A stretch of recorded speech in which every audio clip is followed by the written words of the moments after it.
And talking about the stages of faith, you always come to regularly the conversation about risk. What kind of risks are there involved in each stage?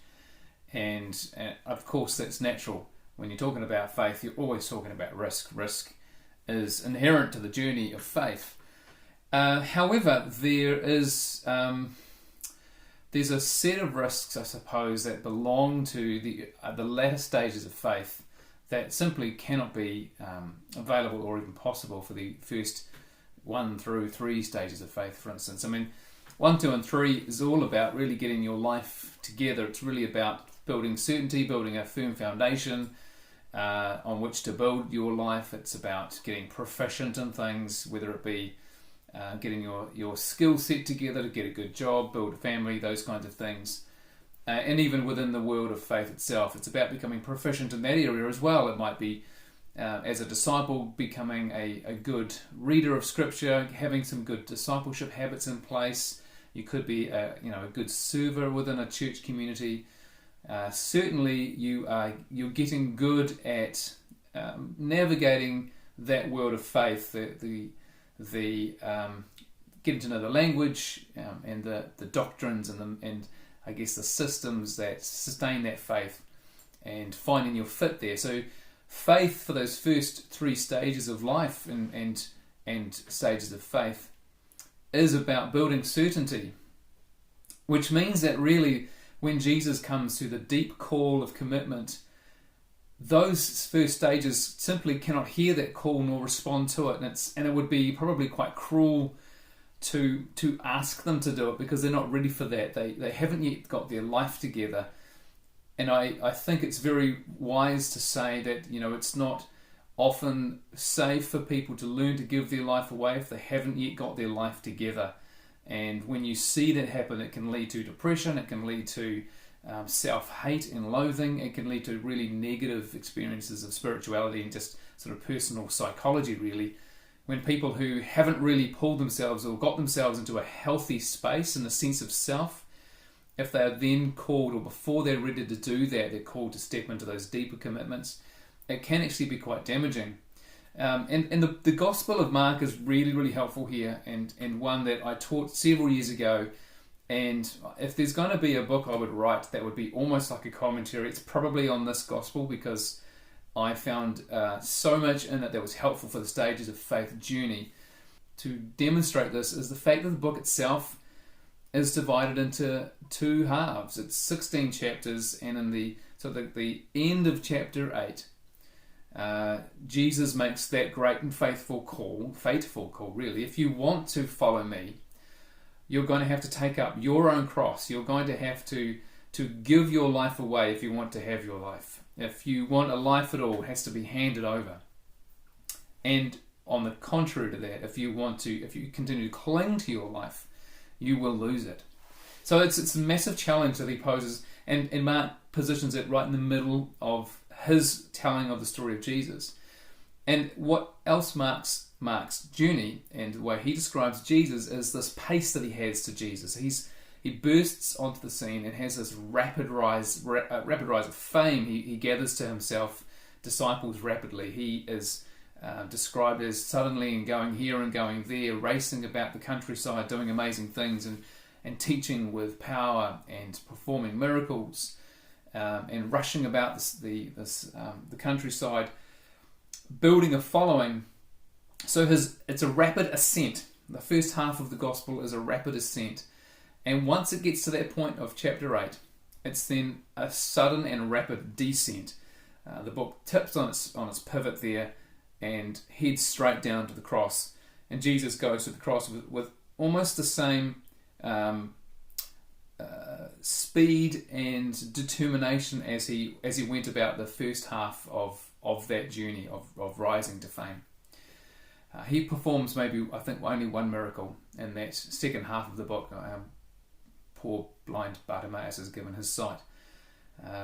So that the way that the book is structured itself really illustrates this journey of there needs to be an ascent. We need to find ourselves and become proficient and powerful and knowledgeable.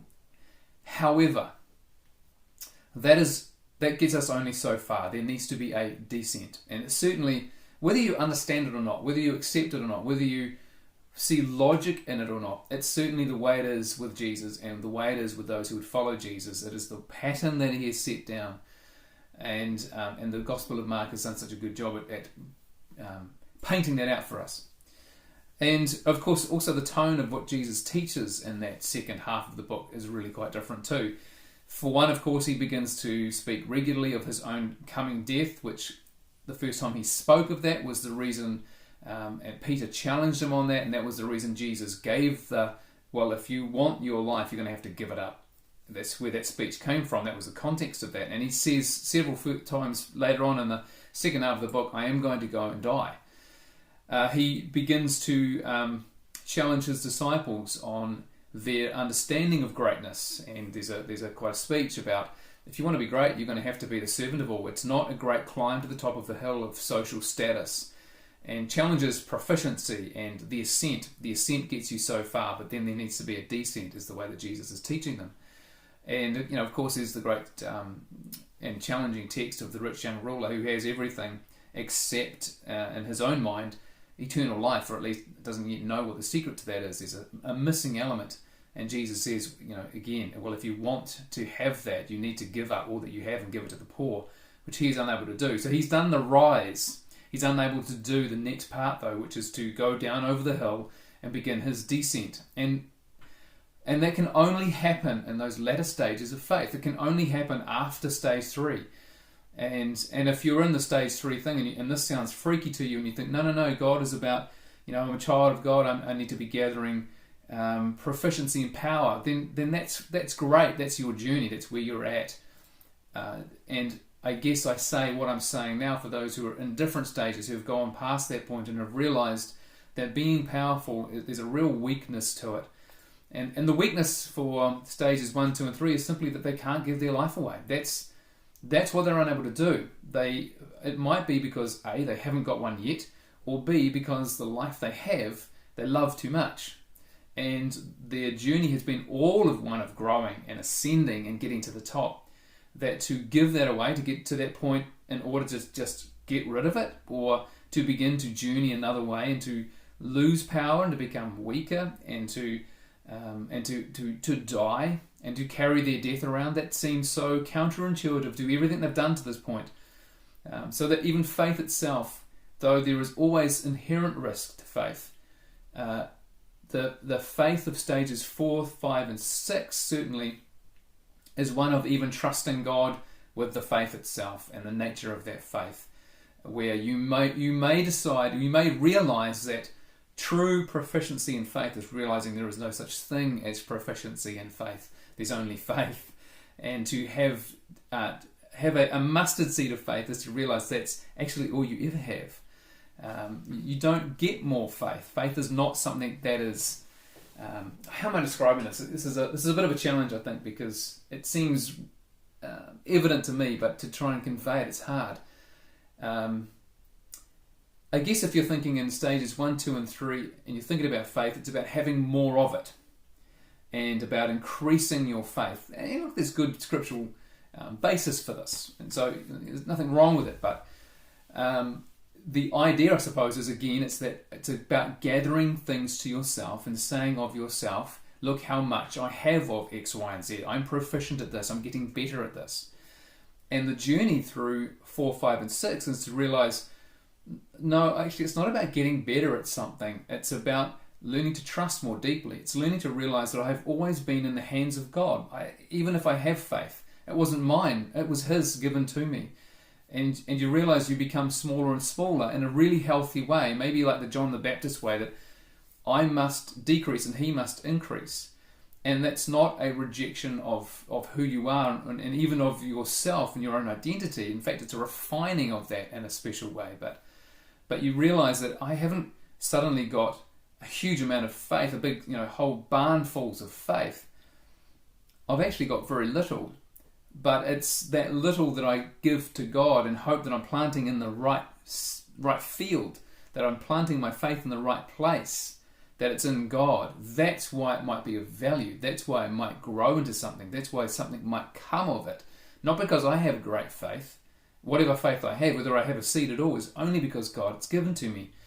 So the journey of spiritual maturity really is to see yourself less and less, to not observe yourself as much as once you did.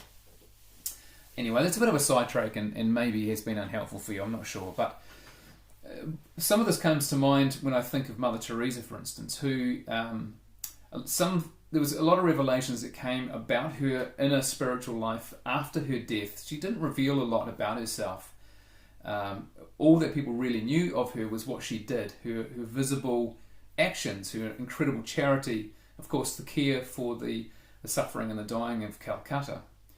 And only when she had died with her journals released, and there was a bit of controversy around even whether that should happen, but I think in the process of looking to whether they should canonise, i.e. make a saint of her, was some of the impetus for this coming out. Anyway, what was discovered that in 1946 and 47, for about maybe 16 months or so, she had these intense visitations with Jesus, visions and conversations that she had with him. And maybe this sort of sounds similar to what Paul might have had when he had, after his conversion moment, when Jesus met him on the road to Damascus. He talks about going away and meeting only with Jesus. Maybe this is what he means too. But for Mother Teresa anyway, this was this experience where Jesus was saying, I have this great love essentially for the people, the poor of Calcutta, and I want you to be me and my love to them.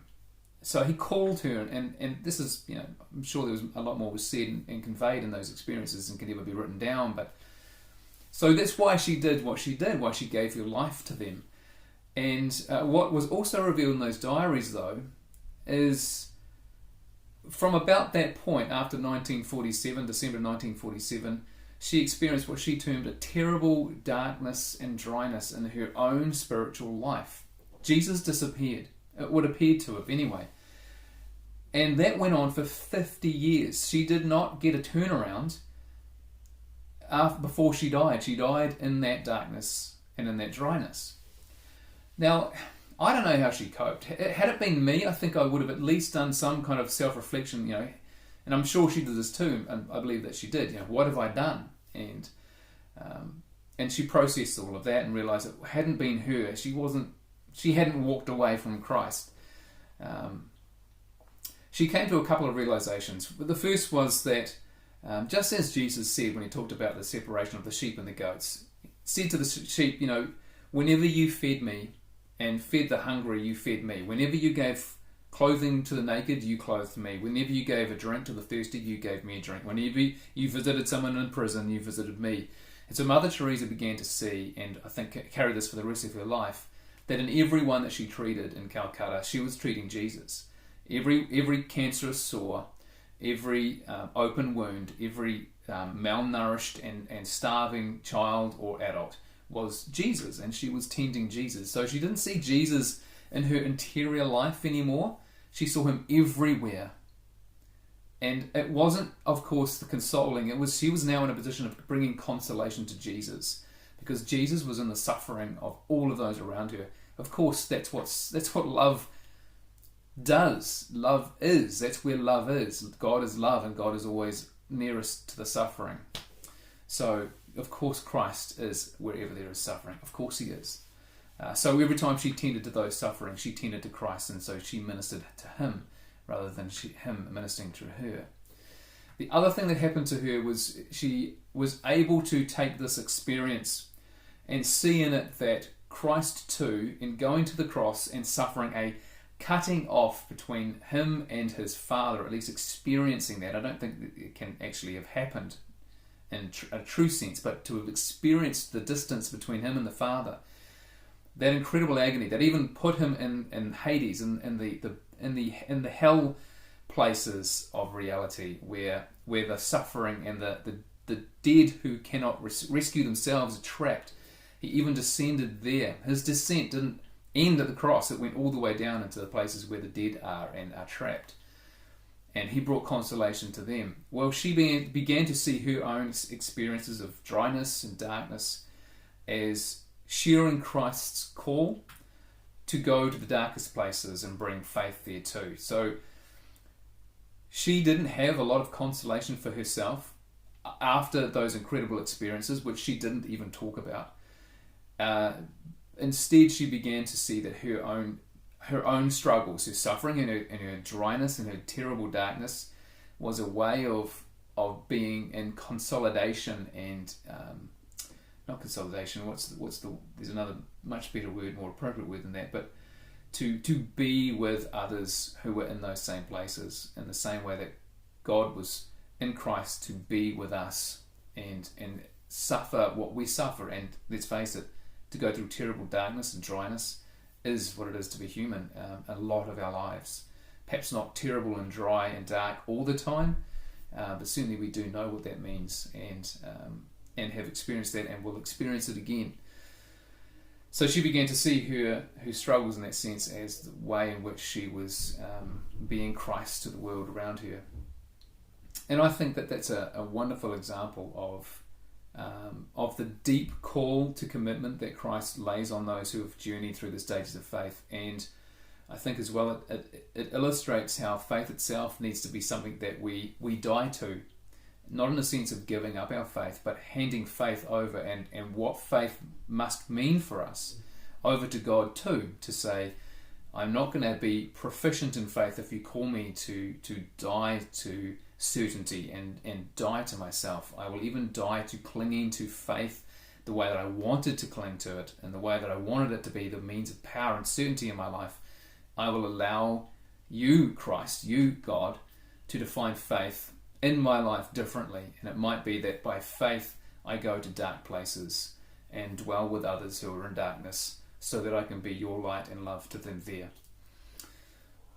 So those are my thoughts. They're probably a little scatterbrained. I'm just trying to grab a bit of a moment between family activities today. So anyway, hope to see you again soon. God bless. Stay well and bring God's love wherever you are. Peace.